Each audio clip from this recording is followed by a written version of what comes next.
Olá, estamos aqui para mais um programa do nosso projeto Corderópolis 140 anos, que lembra de alguns aspectos da história de Corderópolis ocorridos nesse período. Vamos agora falar sobre algumas coisas ocorridas em datas do final do mês de março. Nesse momento estamos mostrando a Lei 28.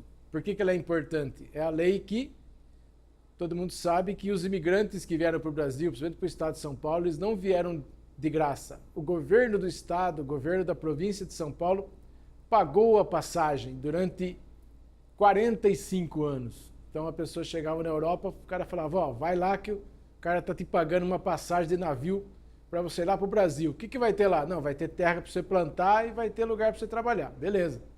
Então essa lei a lei 28, de 29 de março de 1884, ela definia os valores para ser pagos para os imigrantes maiores de 12 anos, de 7 a 12 anos e de 3 a 7 anos. Então se tivesse alguma criança de menos de 3 anos, ela viajaria, entre aspas, de graça ou por conta da companhia de navegação para poder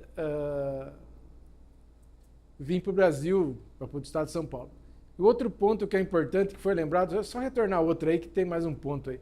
Outro ponto que é interessante lembrar é que quem conhece o bairro do Cascalho, talvez não saiba, apesar de eu estar falando aí há 30 anos, e a própria comunidade de Cascalho também está insistindo, que ele foi criado pelo governo do estado de São Paulo, que se chamava governo da província de São Paulo, com o objetivo de atrair imigrantes, dizendo assim, ó, eu vou te dar uma terra que você vai comprar, não é de graça, apesar do que eles insistem em falar. Todas as terras do núcleo colonial de Cascalho foram vendidas e foram compradas pelos imigrantes, ninguém recebeu de graça, tanto que lá no bairro tem lá o título de posse que o governo do estado dava. Então foi essa lei de 29 de março de 1884 que autorizou o governo do estado a criar 5 núcleos coloniais. O que eram esses núcleos coloniais? Era um estabelecimento, era um bairrozinho, uma cidadinha em que você tinha 3 tipos de lotes para os imigrantes que não quisessem trabalhar em fazendas, que eles pegassem o seu sítio, plantassem, vendessem o seu plantio e vivessem dessa forma. Então, o artigo da lei fala que o governo estava autorizado a criar 5 núcleos coloniais, ao lado das estradas de ferro e margens de rios. Por quê? Os outros que tinham sido criados há anos atrás, eles estavam no meio do nada. Então, os imigrantes eram jogados numa terra que não tinha nada, que não tinha estrada, que não tinha comunicação, que não tinha nada. Eles tinham que abrir por conta para poder sobreviver no resto do período. Então, essa lei, eu falo que ela é importante, que ela é a lei de criação dos núcleos coloniais, cujo exemplo é o Cascalho. Você tem Nova Odessa, você tem Nova Veneza, você tem Jorge Tibiriçá, é uma lista muito grande que eu devia ter trazido, mas para dizer que o Cascalho não foi criado do nada, não foi uma coisa espontânea. Então, foi o governo do estado que desapropriou as áreas dos herdeiros do Barão de Cascalho, na verdade, herdeiros do Barão de Porto Feliz, e que o cara resolveu o problema dele de ter uma terra imobilizada, o estado comprar e ele seguir em frente. Passa outra.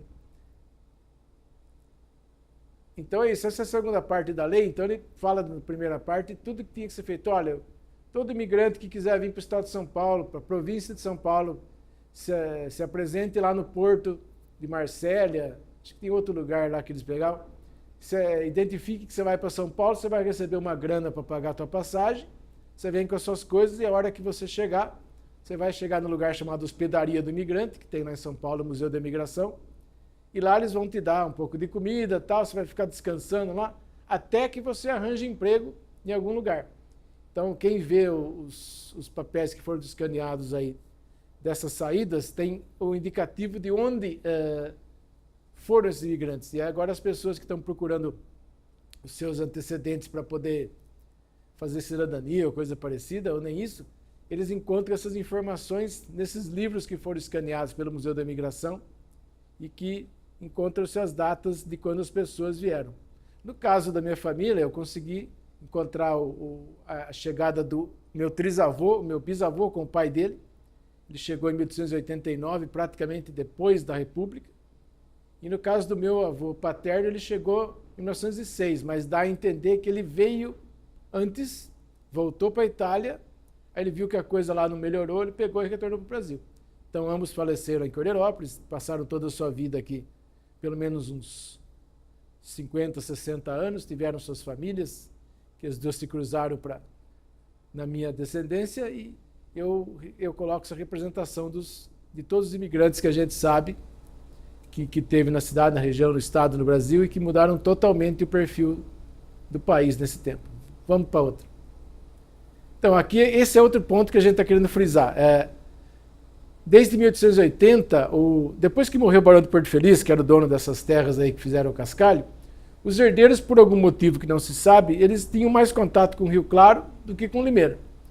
Então, eles criaram uma lei, em 1880, como o descendente do barão era deputado, então ele já deu um jeitinho lá, aprovou uma lei, passando as fazendas Cascalho e Cordeiro, que era naquele tempo, para Rio Claro, que era mais próximo dele. Ele construiu, o Barão de Porto Feliz construiu uma casa em Rio Claro que ainda está lá, apesar de bastante prejudicada, bastante antiga lá. Então quem estiver em Rio Claro vai conhecer o casarão do Barão de Porto Feliz, que é uma pessoa que nasceu, na verdade, em Limeira, que era filho do Barão de Cascalho, que com certeza aqui em Limeira eles não se preocupam com essa parte aí, eu não tenho interesse em saber sobre isso. E em algum momento ele simplesmente se desligou de Limeira, por algum motivo, e foi para Rio Claro. Tanto que fala-se das propriedades do Barão de Cascalho ali no centro, perto do mercado ali, não me lembro agora a rua, mas quem é de Limeira deve saber. Então, o Barão de Porto Feliz, que é filho do Barão de Cascalho, colocou seu dinheiro em Rio Claro, e a única referência que ele tinha sobrando para Limeira era Cascalho e Cordeiro. Mas, quando ele faleceu e os herdeiros viram a situação como estava, eles passaram para Rio Claro. Então, o que eu quero dizer desse decreto? Esse decreto, a Câmara de Limeira se manifestou, através de um abaixo-assinado feito pelos moradores de Cordeiro, que eles, mesmo morando aqui em Cordeiro, eles continuavam tendo que fazer as coisas em Rio Claro. Então, aqui, eles explicaram naquele momento quais eram os problemas de estar em Cordeiro, que tinha passado a pertencer a Rio Claro, mas que era mais próximo de Limeira. Então, essa lei, ele fala, a lei de 1880 passou de Limeira para Rio Claro as fazendas. Aí, o que ele estava dizendo? O município de Rio Claro já era maior do que Limeira, então Limeira perdeu território e ficou um dos menores do estado. Nesse período entre 1880 e 85, 86, em 5 anos, o que era uma fazenda virou 2 bairros. O núcleo de Cascalho, que a gente sabe que era, e o bairro dos Cordeiros, ou Capela de Santo Antônio dos Cordeiros, que o Manuel Barbosa Guimarães, que era um advogado de Rio Claro, resolveu lotear uma área de terra que ele deve ter recebido em herança ou deve ter comprado de alguém. Como ela era muito pequena para se tornar um sítio, ele resolveu ganhar dinheiro em cima, criando uma povoação. Ele construiu a igreja e começou a vender. Então, 30 de março de 1886 era a data que a gente definia até um certo tempo, quando começou a ser vendido esse loteamento. Mas o que importa é isso. Nesse decreto, então, está se dizendo os problemas que estavam acontecendo com o Cordeiro e com o Cascalho, porque Cascalho, na verdade, ninguém estava se importando, porque ele era vinculado ao governo do Estado, independente de quem seja. Ele tinha que se responder primeiro ao governo do Estado. Nesse momento, ele ainda não era emancipado, não era independente. Mas os moradores, os comerciantes, os ferroviários, as pessoas que estavam morando em Cordeiro naquele começo, há 135, 36 anos, sabiam que tinham problemas. Era mais longe Rio Claro do que Limeira. Inclusive, você, apesar de ter mudado as fazendas, na área religiosa, continuava pertencendo a Limeira. Então você estava numa situação maluca em que você estava no lugar. A quem você pertence? Não, eu pertenço ao município de Rio Claro, mas eu sou fiel da paróquia de Nossa Senhora das Dores. Então é um caso muito interessante que, depois praticamente de 10 anos, quando o governador Prudente de Moraes tomou posse, ele tinha algum contato com os fazendeiros aqui da região, e a maioria das coisas que ele fez nesse período que ele era governador foi atender aos pedidos desses fazendeiros. Então esse decreto, como falei, ele mostra tudo o que aconteceu nesse período, explicando inclusive que foi aprovado um projeto 1 ano antes, que tinha voltado a parte de Cordeiro e Cascalho para Limeira, só que, como o deputado lá, herdeiro da fazenda estava agindo lá, ele conseguiu convencer o presidente da Assembleia a não votar, a não assinar e não autorizar. Então, o povo de Cordeiro ficou decepcionado mais uma vez. Ainda bem que a Câmara de Limeira, que naquela época não tinha prefeitura, a Câmara de Limeira apoiou através de um documento, dizendo que realmente era necessária essa mudança, que Limeira precisaria por diversos motivos que Cordeiro e Cascalho continuassem para Limeira, e foi isso que aconteceu. Então, passa a outra folha ali. Então, é o que ele está falando. Fica revogado o artigo 1º da Lei nº 96, de 21 de abril de 1880, que transferiu as fazendas, hoje bairros, quer dizer, em 5 anos a fazenda foi dividida e foi transformada em bairro, de Cordeiro e Cascalho, do município de Limeira para o Rio Claro, ficando restabelecidas as antigas divisas entre os dois municípios. Essa informação eu tinha conseguido há uns 35 anos atrás, só que ninguém conseguia saber qual era essa lei de 1880, porque naquele momento que eu fui pesquisar, não tinha internet, não tinha digitalização, você tinha que procurar os livros originais. E aonde eu procurei, ninguém tinha. Tinha um ou outro, mas estava faltando justamente esse. A gente só conseguiu saber depois a lei original e como que ela foi feita quando a Assembleia Legislativa escaneou a legislação e permitiu que isso aí fosse colocado. Então é isso aí, 31 de março de 1890, uma data importante para Cordeirópolis e Cascalho, quando os dois bairros voltaram a pertencer a Limeira. Como está se vendo no texto, foi assinado pelo governador Prudente José de Moraes Barros, que foi presidente da República, da família de Piracicaba e que é bem conhecido na história do Brasil. Vamos lá para o outro. Então, aqui como eu te falei, como a gente fala, essa lei, a lei de 1880, é essa que a gente está mostrando agora, que é aquela que tinha tirado as fazendas Cordeiro e Cascalho de Limeira e passando para Rio Claro. Essa lei só passou a ser conhecida quando a Assembleia Legislativa definiu que ela ia passar um escaneamento no acervo dela e digitalizar e transformar em HTML e colocar no site. Então aqui, se você ver, vai encontrar a lei número 96, em que ficava pertencendo ao termo de Rio Claro as fazendas de Cascalho e Cordeiros, atualmente da Limeira, isso em 1880, e de propriedade dos herdeiros do Barão de Porto Feliz. Como eu falei, o Barão de Porto Feliz é filho do Barão de Cascalho, e ele colocou o nome nele de Barão de Porto Feliz porque ele queria homenagear as origens da família da mãe dele, que a mãe dele, que eu não me lembro agora o nome dela, mas na internet tem, era da região de Porto Feliz. Então ele poderia ser chamado perfeitamente segundo Barão de Cascalho ou Barão de Cordeiro, mas ele optou por colocar o nome de Barão de Porto Feliz. Eu não tenho certeza, mas se eu não me engano, quando eu fui em Itu, eu consegui encontrar o túmulo do Barão de Porto Feliz lá, ou alguém relacionado a essa turma, mas eu preciso voltar um dia lá para ver se a gente encontra. Então o ponto principal é esse, quer dizer, morreu o Barão de Porto Feliz, que era o dono da fazenda, filho do Barão de Cascalho, 1879. Os herdeiros, por motivos que não se sabe, resolveram passar para Rio Claro, porque já estavam estabelecidos, tinham mais relacionamento, tinham fazendas. Então essa lei, feita aí por um deputado que certamente é um dos interessados dos herdeiros da fazenda, que era o Dr. Domingos José Nogueira Jaguaribe, um cearense que casou com uma herdeira do Barão de Porto Feliz. Tem uma foto dela na internet muito estranha. Ela devia ter algum problema de saúde porque ela tem um rosto muito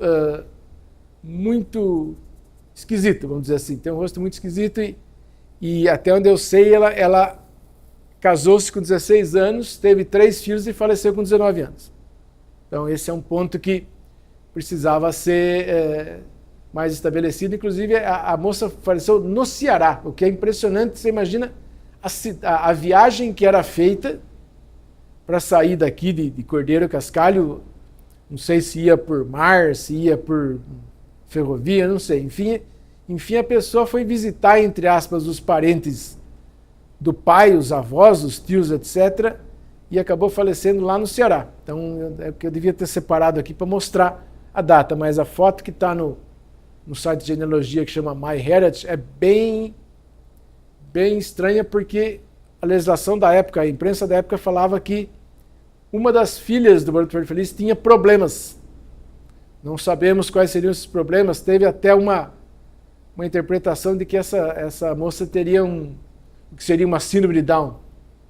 Então, tanto que as duas filhas gêmeas, de acordo com a genealogia, elas faleceram muito novas. Então, em tese, elas teriam algum problema de saúde, talvez genético, porque naquela época ninguém sabia todo esse conceito genético e tal. Então, acabou, entre aspas, sobrando para a família do Jaguaribe, e as partes dessas duas gêmeas foram desapropriadas pelo governo do estado para fazer o cascalho. Então, eu sempre insisto, o cascalho está construído sobre a herança de duas gêmeas que tiveram vida curta, herdeiras do Barão de Porto Feliz e do Domingos José Nogueira Jaguaribe, filho do Visconde de Jaguaribe, do Ceará, que por algum motivo tiveram talvez um problema que é atualmente indicado como síndrome de Down ou coisa semelhante. Então é um ponto muito interessante das dificuldades da época, e mesmo com o dinheiro não teve condições de resolver porque não havia a evolução da ciência. A ciência não teve condições de resolver isso naquela época. Vamos lá para outra. Então, a gente está colocando essa de 1893 porque, como eu coloquei a de 1884, que foi a criação do núcleo de Cascalho, por esse decreto de 30 de dezembro de 1893, ele foi emancipado. Então, está dizendo no artigo 1º, ficam emancipados, entrando no regime comum, aos demais povoações do estado, os núcleos coloniais, Senador Antônio Prado, em Ribeirão Preto, Cascalho, em Limeira, Canas, em Lorena, Quiririm, Taubaté, ou isso em Jacareí. Quiririm é um bairro conhecido de Taubaté, que tem uma festa italiana. Canas, em Lorena, agora é um município, uma cidade pequena, que também tem essa evolução da parte de italiana. Ribeirão Pires é um município bastante conhecido da cidade da Grande São Paulo, deve ter uma boa população. Esse Rodrigo Silva e Porto Feliz, realmente eu não sei, talvez seja um bairro de Porto Feliz, você precisa verificar mais. O Barão de Jundiaí continua em Jundiaí, mas tem o nome de Colônia, bairro da Colônia. Então ele foi criado numa área de Jundiaí, onde continua a imigração italiana, me parece que tem até cultivo de uva, produção de vinho, essas coisas. Então, todos esses núcleos foram criados nesse período e eles foram emancipados nessa data, 30 de dezembro de 1893, que é para dizer assim, olha, o Estado cansou de gastar dinheiro, todo mundo comprou suas terras, não temos mais o que vender, não dá mais para jogar dinheiro fora com esse povo, então eu vou botar todo mundo na poeira, a partir desse momento cada um vai ser vinculado a essa cidade que está falando, todo mundo se quiser reclamar, vai reclamar com o prefeito, com a Câmara de Vereadores da época e tal, se virem. Então essa é a emancipação do núcleo de Cascalho, que foi feita em dezembro de 1893, mas que só foi publicada dia 6 de janeiro de 1894. Então eu até escrevi no outro texto meu muito interessante que quando eles estiverem comemorando a festa da Befana, que é em 6 de janeiro, uma tradição italiana tal, negócio da bruxa que entrega presentes, eles têm que lembrar que na verdade o 6 de janeiro seria a data em que Cascalho se emancipou, que se transformou num bairro normal, desvinculado do governo do estado. A comparação de núcleos coloniais é mais ou menos como se fosse um assentamento, mal comparando, mas é a estrutura que tem agora. O assentamento é uma área de terra que o governo desapropria, transforma em lotes, cada um compra o seu lote, cultiva, ganha dinheiro, quando ele tiver um dinheiro ele pede o título e aí ele compra e fica. Então, só que o objetivo dos dois eram diferentes. A estrutura é semelhante, mas o objetivo era diferente. Nesse caso, era para atrair imigrantes. Estávamos precisando de imigrantes que, além de trabalhar no seu próprio lote, ainda trabalhassem na fazenda. Ou, de preferência, primeiro na fazenda, mas também trabalhassem nos lotes para poder ganhar dinheiro da sua vida e atender a questão do café e trabalhar do café e tudo mais. Então, esse é o ponto importante do Cascalho. Então, o começo do Cascalho está ali naquela primeira lei que eu mostrei de 1884. Depois desse meio tempo, como eu estou falando, houve essa passagem de Rio Claro para Limeira. E agora, estando em Limeira, depois de 3 anos, então foi feito esse decreto por iniciativa do presidente do Estado, como chamava naquela época, Bernardino de Campos, por solicitação do secretário de Agricultura, que devia ser o Jorge Tibiriçá, que assina embaixo. Mas esse aí é que a gente chama de emancipação de Cascalho. Vamos lá. Aqui outro ponto que a gente quer frisar, justamente no início de abril, a gente comemora, nesse 5 de abril, os 36 anos da criação da Lei Orgânica do município de Coreirópolis. Por que a gente quer destacar isso? Pela data, porque é um começo de abril, é a primeira data do mês importante, e que isso aconteceu só porque, com a Constituição de 88, era exigido que se fizesse a Constituição dos estados, mas em vez de ter uma lei orgânica dos municípios que valesse para o estado inteiro, os constituintes da época definiram que cada município tem que ser a sua. Então, essa é a capa da edição comemorativa que foi feita lá na Câmara de 35 anos, mais um trabalho da Maria Cordeiro, nossa coordenadora de protocolo, para fazer uma edição especial da Lei Orgânica do município de Coreirópolis. E também, esses documentos que estão escaneados são graças ao trabalho dela, que com muita paciência ficou durante bastante tempo no nosso arquivo em papel, transformando em arquivo digital. Então, na verdade, esse aqui é a capa da atual versão da Lei Orgânica de Coreirópolis, que Limeira tem, Rio Claro tem, Araras tem, todas têm. Se você entrar no site da Câmara, você encontra essa versão atualizada. Com todas as modificações que aconteceram desde 1890 até 2025. Então vamos lá. O que eu quero... pode ser. O que eu quero chamar a atenção aqui, passa para outra aí, é a ata da sessão de convocação dessa Constituinte. Naquela época se chamou muito desse período da formação da Lei Orgânica de Constituinte Municipal. Porque alguns locais ainda achavam que ia ser criada uma Constituição do município, mas esse termo sempre se figurou errado, então tem muito poucos locais que fizeram isso. O que é, na verdade, onde tem uma orientação segura e correta é a Lei Orgânica do município. Então, como tem em Limeira, tem em Coreirópolis, tem em Santa Gertrudes, tem em Araras, todas as cidades do Brasil. Então, eu destaquei essa ata, onde foi feita uma sessão extraordinária no dia 5 de outubro de 89, que tinha outros assuntos, mas no fim dessa ata, tem um comunicado em que estava sendo convocado o início dos trabalhos da Constituinte Municipal. No dia 10 de outubro de 89 ia começar os trabalhos. Eles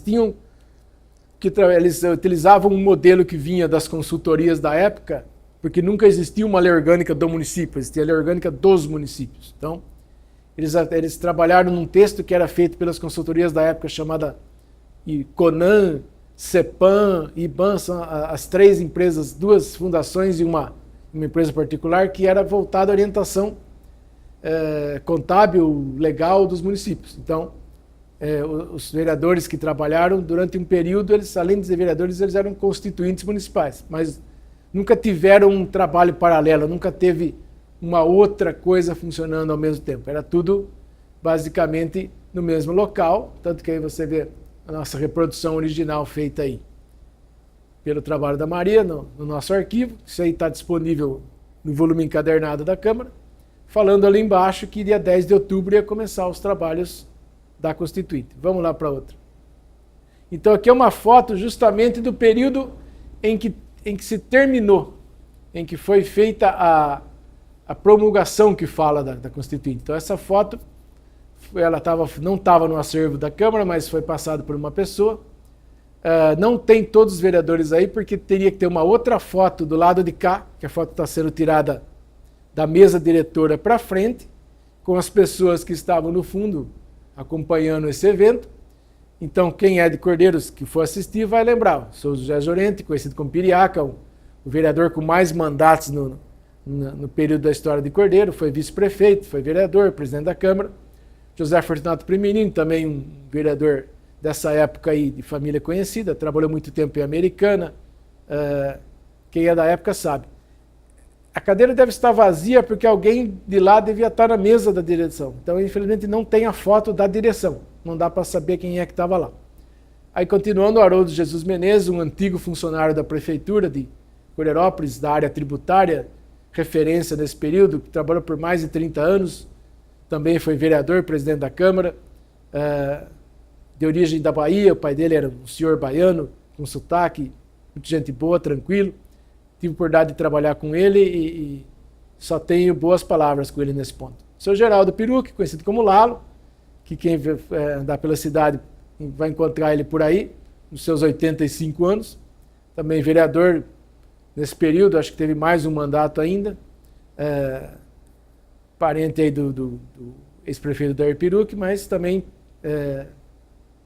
representantes desse período na cidade. No último aí, à direita, o vereador Carlos Aparecido Barbosa, que vem desde 89 nessa época, já foi presidente da Câmara, já foi vereador em diversas oportunidades, inclusive teve o seu último mandato encerrado alguns anos atrás, em 2022, 2023, ele encerrou seu último mandato recentemente. Então, mas é um dos antigos aí, como eu digo, do tempo que amarrava o cachorro com linguiça, o guaraná com rolha, como dizem por aí. E essa parte essa é na antiga Câmara, no antigo prédio da Câmara, que agora cedia a Secretaria de Finanças do município. Então, se você entrar lá, você não vai ter mais nada disso, você vai ter só a parte de lá que foi reformada posteriormente, que as salas de trás lá foram reformadas. Esse gradeado de madeira, infelizmente, está abandonado aí em algum local à intempérie, e acho que seria interessante transformar ele, restaurar e colocar como representativo da antiga sede da Câmara. Mas é uma foto interessante que, graças a Deus, foi preservada e que a gente colocou nesse momento. Passa na outra. Então, o que foi muito interessante é justamente todas as pessoas que estiveram presentes nessa sessão solene em que foi assinada a Lei Orgânica do Município de Coreópolis, se colocaram seus nomes e assinaturas nesse documento que está aí. Então, você vê, do número 1 ao número 13, do número 13 são as assinaturas e os nomes dos vereadores da época. Antônio Carlos Pio Soares, Carlos Aparecido Barbosa, Geraldo Perucchi, Haroldo Jesus Menezes, Írio Alves, Isaías José Felipe, Ivair Cabrini, José Furtado Primirini, José Jorente, José Osmar Momete, José Walter Mascarim, Milton Antônio Witte e Pascoal Florival dos Arcos, que inclusive faz aniversário nesse mesmo período, 5 de abril. O aniversário dele, por coincidência, é 5 de abril, quando foi feita a Lei Orgânica de Coreópolis. Aí você vê muitas pessoas que assinaram aí, além das esposas dos vereadores que tiveram naquele momento. Eu que fui verificar isso aí no normal, você encontra pessoas que naquela época tinham 18, 19 anos, o que dá a entender, não posso afirmar com certeza, mas parece que o professor de História, um dos professores de História, me parece que tem inclusive a assinatura do Sr. Geraldo Aparecido Rocha, professor Geraldo Rocha, que também é o nome de uma escola aqui na cidade, levou seus alunos, ou uma quantidade de alunos, para, digamos, testemunhar esse momento histórico. Então, na verdade, nessa primeira página você tem a assinatura número 24, que é do Moacir Dias, um antigo político que naquela época ele estava basicamente com 85 anos. Ele nasceu em 1906, ele foi vereador, presidente da Câmara na década de 50, 60. Então, um dos participantes da política antiga do início do município. Então, infelizmente, eu não pude conversar com eles sobre esse período, mas eu sempre vi ele por aí, na Praça de Cordeiro, reclamando das pessoas que sentavam na guarda do banco e botavam o pé no lugar onde era para sentar. Então, assinatura do número 24, do ex-vereador e ex-presidente da Câmara, Moacir Dias. Passa para a próxima. Então, aqui você percebe que tem ali, em primeiro lugar, tem do Dr. José Antônio Barbosa, que nessa época ainda era só o delegado do município, mas ele depois se tornou vereador e presidente da Câmara, uns 10 seguintes anos depois. E ali embaixo você tem a assinatura do então vice-prefeito Dair Perucchi, da sua esposa, os dois ambos foram vereadores posteriormente, Tereza Queradia Perucchi, e outras pessoas que foram convidadas aí, que eram relacionadas à administração. Ali a assinatura do professor Geraldo Rocha, que imagino que tenha trazido as pessoas, porque muitos nomes que estão aí são conhecidos, contemporâneos da minha época, têm a minha idade, digamos que agora estão com 53, 54 anos, mas naquela época estavam com 18, 19. Então, você tem muitas pessoas conhecidas. Quem puder ver com detalhes quando estiver exibindo, vai até poder se encontrar nesse período. São pessoas que a grande maioria ainda estão na cidade, estão com suas famílias formadas, têm filhos, netos, mas são 36 anos. Inclusive o destaque que eu dou aqui, o número 58, por coincidência, é a atual secretária municipal da Educação, Regiane Sobral Castelar, que nesse momento está devia ser uma estudante na cidade e esteve presente nesse momento histórico, junto com as pessoas da sua classe, ali número 58 dessa lista. Vamos ver se tem mais uma aí. Então, aí a terceira lista com mais pessoas que estavam na época. Então, pelos nomes se percebe que são pessoas desse período, como falei, dessa idade, mais ou menos. Aqui no número 66, é interessante destacar a atual empresária, não sei o cargo dela, mas da empresa Cezan Embalagens, Jordana Celotti. Naquele momento ela era uma jovem ainda, nossa faixa de 18, 19 anos, e também esteve presente como estudante nesse momento, na hora dessa assinatura da lei orgânica do município. E tem muito mais pessoas que quem tiver condições de ver na hora vai perceber. Leila de Souza Barbosa, uma empresária aqui de longa data, aí, que a família tem loja desde a década de 70. Reinaldo Franchini é um antigo vereador da década de 60, que depois aí se tornou membro do partido da época, aí, conhecido de longa data, falecido há algum tempo, mas também da década de 60 já tem essa participação. Acho que é só essa, né? Vê se tem mais alguma coisa. Não, então beleza. Então é isso que eu quero destacar, justamente isso. Nesse período que a gente está pensando, são as datas que aconteceu entre 28, 29 de março, 30, 31, até o dia 5 de abril. Eu optei fazer esse recorte nesse momento, então o que a gente destacou nesse período? A lei de 29 de março de 1884, que criou o Núcleo Rural de Cascalho, que é local para trazer os imigrantes para ter a sua terra para poder viver. E a maioria deles, quase todos eles, sem exceção, faleceram no Brasil e suas famílias continuam aqui no bairro do Cascalho. A mudança, o retorno de Cascalho e de Cordeiro de Rio Claro para Limeira, de onde tinha saído 10 anos antes por causa de um movimento privilegiado dos herdeiros, que um dos deles era deputado. Então, aquilo lá só atendeu o interesse de uma família. Aí, de repente, perceberam que não era mais uma família que estava querendo, era uma comunidade, eram duas comunidades, do bairro do Cascalho, do Núcleo Coronel do Cascalho e da Capela de Santo Antônio dos Cordeiros, ou bairro dos Cordeiros. 31 de março, e esse processo todo da lei orgânica que apareceu nesse período até 5 de abril, que foi o período que ela foi assinada e que é importante para a história de Cordeiro. Então é isso.